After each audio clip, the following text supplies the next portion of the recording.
family has done an excellent job of representing people of all communities in a very diverse city. How do you plan to replicate that when you're elected and have Michigan be a home to all different groups of people? Well, thank you, babe. You know, one of the things that someone said to me not long ago was, you win this race, you're gonna have 2 months off between election day and swearing in. I said, oh, you're so cute. That's not really how it works. The day after the election is the first day of the next hardest 4 years. It's the hardest day because it's when you really start to pull back the curtain on state government and see what you're really walking into. It's when you start the process of determining a cabinet, determining appointments, whether it's to the bench or to boards or commissions. It's when you start writing the first state budget that makes a reality the priorities on which we're running. And yes, it's when you can start using the bully pulpit to fight back if there are things to fight back from, like Washington, D.C. Every one of these is a lever of power in the executive office to make the things that we care about a reality for people.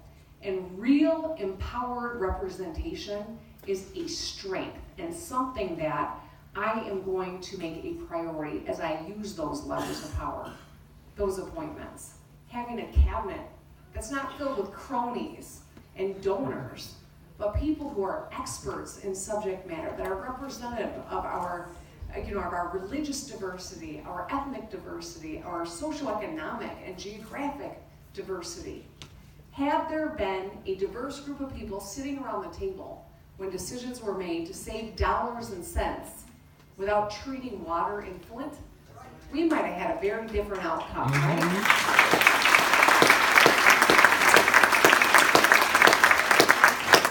But there was not one woman, there was not one person of color, there was not one person from Flint or someone from a disadvantaged socioeconomic community that had lost self-governance. Not one sitting around those tables. That will not be the case after we win this election, because we will all have a table.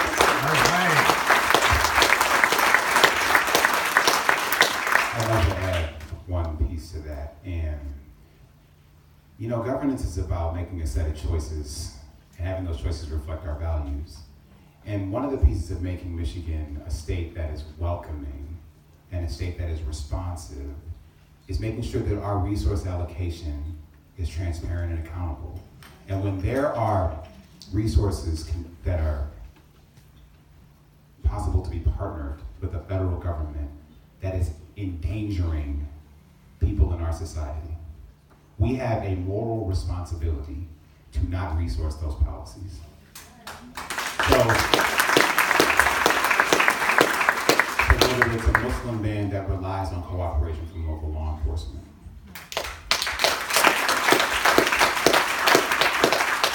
or whether it's ICE threatening the lives of communities, we do not have to partner with those who do not share our values. All right. We have the choice, we have the power to set policies, and that's what it looks like when Democrats set the agenda. We have an agenda that works for people, and that's how we can make sure that this state is welcoming. Yeah.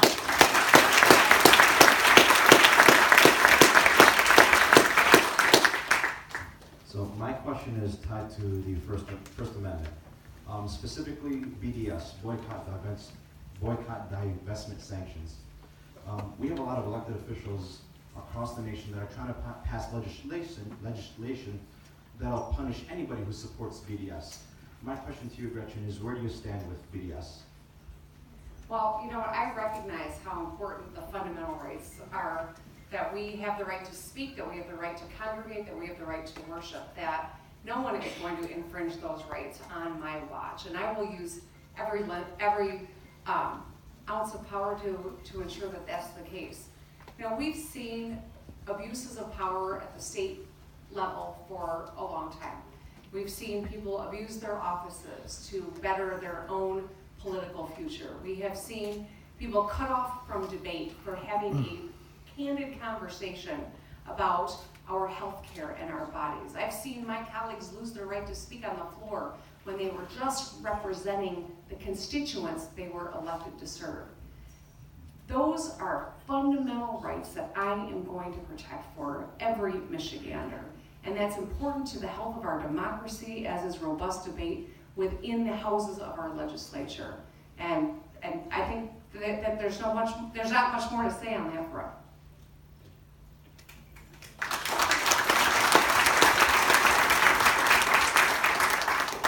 Good evening. As a former council person in a very once thriving community in Western Wayne County, the city of Wayne, Michigan, we have suffered from the policies of the Republican administration. We have had to cut the police department by 22 officers. Our fire department is on life support, and our DPW has been sliced in half because of revenue sharing cuts, because of the elimination of personal property tax, and because of the massive shift from corporate tax onto the citizens that can't afford it. What is your plan? Well, I appreciate the question. You've encapsulated it pretty well, but I want to tell you about Rick Snyder's first budget. I was the Senate Democratic leader at the time, and I came over from the House where I ran all the budgets. I worked on appropriations. You know, a budget is a statement of your values. It's not just dollars and cents on a balance sheet. It's not just about saving a few pennies here or there. These are choices that impact people's lives every single day. The safety of your kids, the cleanliness of your drinking water, the safety of our roads. And we're all paying a price for government that has not made those investments, has shifted the cost onto people who can least afford it. The first Snyder budget gave a massive corporate tax break, and it was paid for literally dollar for dollar by taxing pensions, by cutting our kids' education, and by trying to eliminate the earned income tax credit for the working poor. Those were the choices that this administration made. And in order to balance it in declining revenues, they didn't fund revenue sharing, which is exactly what you're pointing out. A budget is a statement of our values, and it is time for us as a state to realign what really matters to people. Even the business community is now starting to appreciate that when we don't have skills, we all pay a price. When our roads are falling apart, we all pay a price. When Amazon doesn't come to Michigan because there's not transit and because they're worried about talent, every one of us is paying a price for that failure of leadership and investment. And that's why a Democratic administration that is going to realign the priorities in our state is one that lifts everyone up and makes this a state where we can be successful, make enough money to take care of our families, and be safe in our homes and in our communities again. We're counting on you.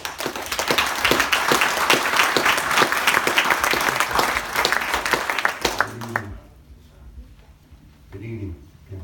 Dan Avatar from Ecorse, State Senator Whitmer, and Mr. Gilchrist, I wish you all the best. I am a Democrat. I'm proud to be a Democrat, and I will support you 100%. But what I'd like to say is this. I come from Ecorse. We've been devastated with loss of jobs. There's 2 places in Ecorse that you can go to work. One is Great Lakes, where you need an engineer's test just to get in the door, that I've taken 4 times, could not pass it. And the other one is Packard, where you make minimum wage, putting auto parts in a box, in a hot, sweaty, stinky, with no air conditioning, no fans, and they treat you like dirt. I don't work in places like that. I am saying to you, what is your plan? I'm 62 years old. I've been out of work since 2015. I have a CDLB, I can drive a truck. I'm not stupid. I don't have a college education, but I do in a way. I have an education in life, because that's the best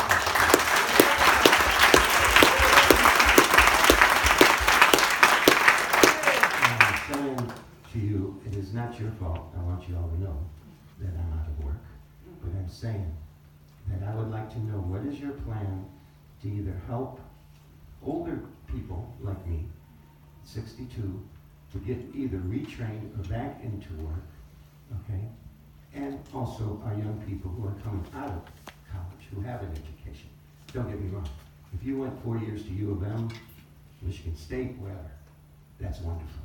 I hope your degree will carry you through the rest of your life and you'll make a good living. But down in Ecorse, we have land, especially on a street called Mill Street, where they had 2 sides of factories there. They're gone. Another place on, it was 4th Street. They're gone. Walk-ons was there. I was born in 56. It's gone. So once they tear the building down, there's nothing there but a vacant field with debris blowing in it. But once people could walk there if they lived 2 or 3 blocks away. So I'm just saying, I'd like to know, what is your plan? Because even the other side says we're for jobs. And once they get in there, they do nothing. So it's easy to say that, and I know it's also not so easy once you get in there and you want to do these great things, that there will be people, if you can believe it, and that's really angers me. When I see a senator from the other side say, I don't give a doggone about those people down there in downriver. I don't give a doggone about them people in Detroit. Let it fall in the river. You let Detroit and downriver fall in the river, because Great Lakes is where Ford, before they had the Rouge plant, got their steel for their cars. That's right. Okay? You let Ecorse, Southwest Detroit, fall in the river, guess what? The whole state's gonna go. So I want you to know, I support you 150%. I'll do whatever I can. I'll be at the headquarters. There's supposed to be one here in Schaefer. I got the paper with me. And I hope that you will win, you and Mr. Gilchrist, a landslide victory. Yeah. Of a historic victory. God bless you.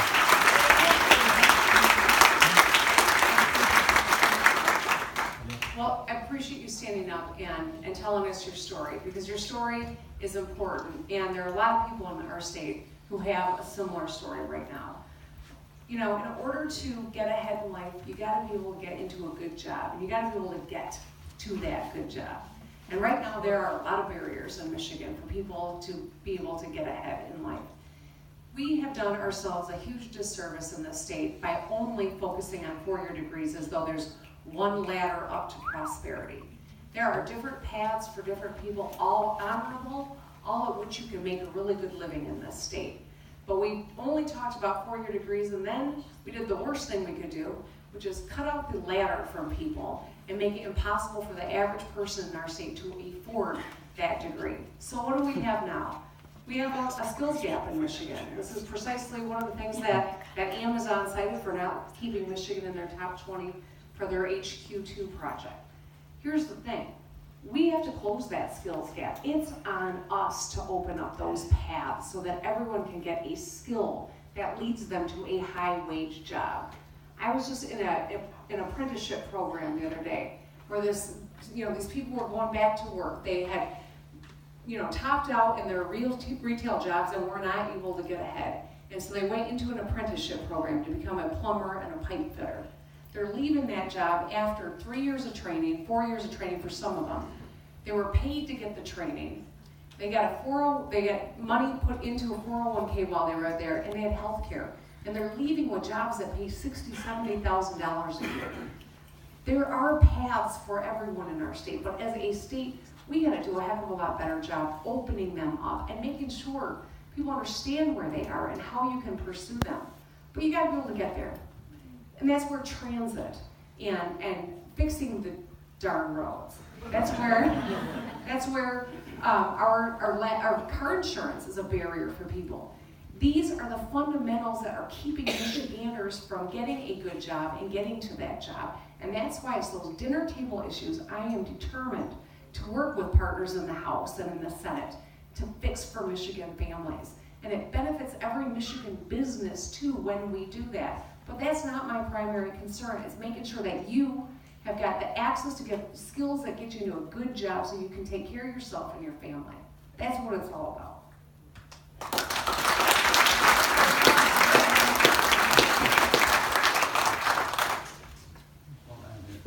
My wife, she told me don't talk on the microphone. My voice is so hot, that's why I took it lower. Anyway, welcome to Durban, to the Wayne County. We have great leaders, Lord Evans, and our Mayor, Jeff Wright. And we hope on November 6th, we elect the great leader for our state. My question is, we hear about the teachers, they will have guns in the classes. I believe we send our kids to learn, not too scared from the teachers when they saw the guns. What's your plan for this, even if it's coming from the highest federal? So, thanks for that question, Waleed. I know you've got 8 daughters, and I only have a quarter of the many daughters you do. I have 25% as many daughters as Waleed has. You know, like parents everywhere, I'm worried and you're worried, and your girls are worried, and my girls are worried. And this environment in which we're living is everyone's doing everything backwards. The lesson in Lansing seems to be that from all this gun violence, what they want is more guns, and that's the opposite of what our kids want, of what our teachers want, of what our administrators, and certainly what our parents want as well. As governor, I would veto any legislation to get more guns into our schools. They should be gun-free zones.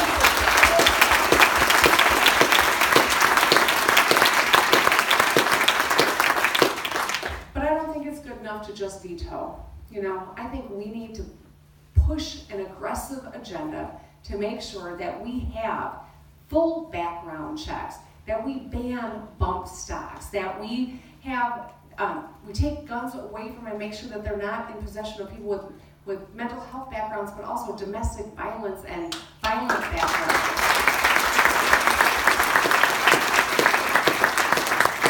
And I start there because I know this. There are a lot of responsible gun owners in our state who embrace all of those. And I think we can move the ball forward and make our kids safer in schools by doing those.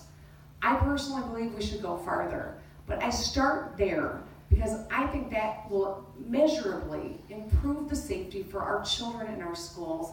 And at the end of the day, that's the only question we should be asking when we are putting forward policy and changing the law on any of the laws that impact our kids in our schools and gun ownership.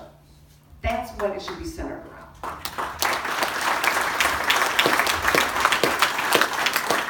So on this issue of guns in schools specifically, you know, it's one of the things that I campaigned for most fervently when I was National Campaign Director at MoveOn.org. So whether it was gun violence in the wake of the death of Trayvon Martin, but also in the wake of the Sandy Hook shootings in Connecticut. I hate the fact that children go through active shooter training at school. It happens the way that tornado warning and tornado drills happened when I was in elementary school. It's reflective of the fact that our children's imagination, rather than thinking about what they're going to draw, they're worried about where to run. But we talk about how policies are a reflection of priorities and choices that we make. It's time to pay less attention to people who want more guns. Period.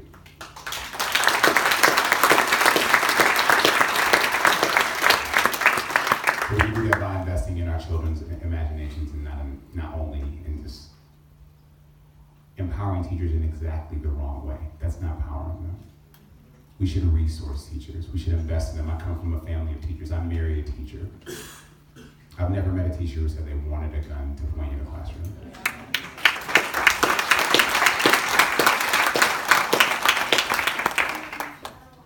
Good evening. And we have a testimony right here. Right there. Good evening. My name is Farhan. I'm a physician in Lansing, Michigan. We are very fortunate and blessed to have some strong Democratic congressional leaders among us, including Debbie Dingell. And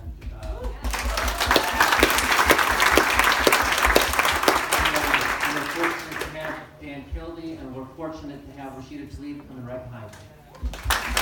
Yeah. And my question is simply, what are some things that you can do as our next governor to partner with our Democratic congressional delegation to get things done for the people of our state?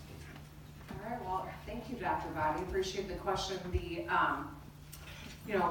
have an incredible opportunity here in this environment and in this upcoming election, and that is to send a lot more Democrats to Washington, D.C., to be a check and balance on some of the stuff that we see, that we oppose, that we fear, that we are angry about. They can be our voices in DC. One of the things that I've watched, with just an incredible amount of, fear, I guess, and anger, is that we haven't used this power of our congressional delegation to throw our weight around in Washington, D.C. When Donald Trump comes after, cutting oversight of the Great Lakes, for instance, there's an opportunity there to use this incredible congressional delegation to bring to bear pressure on Donald Trump. But it needs a governor to build the caucus and to reach out to other Great Lakes states to do that. A governor can play a huge role on what is happening in DC through this great congressional caucus. And as a former leader of a caucus in the Michigan legislature who worked with Rashida Tlaib when she was in the House and I was in the Senate, who worked with Dan Paletko when we both served in the House together, I know how to use and wield that power to get things done. And I think that's what we've been missing here in Michigan for a number of years. Michigan is an important state to this country. Michigan has incredible amount of talent in Congress. I'm looking at Debbie Dingell standing right there. We need to harness that, organize it, and use it shrewdly and boldly to accomplish the things that we need done here in Michigan. This is an opportunity, and with these talented friends who are returning to Congress or be going to Congress for the first time, this is our opportunity to make the change we want to see in this country. 2018 is about Michigan today. It is about the United States in 2020 as well.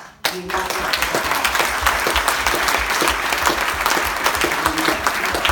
We have time for 2 more questions, and we're bringing up Congressman Dingell to close it. And Gretchen, you can say damn roads here, it's okay.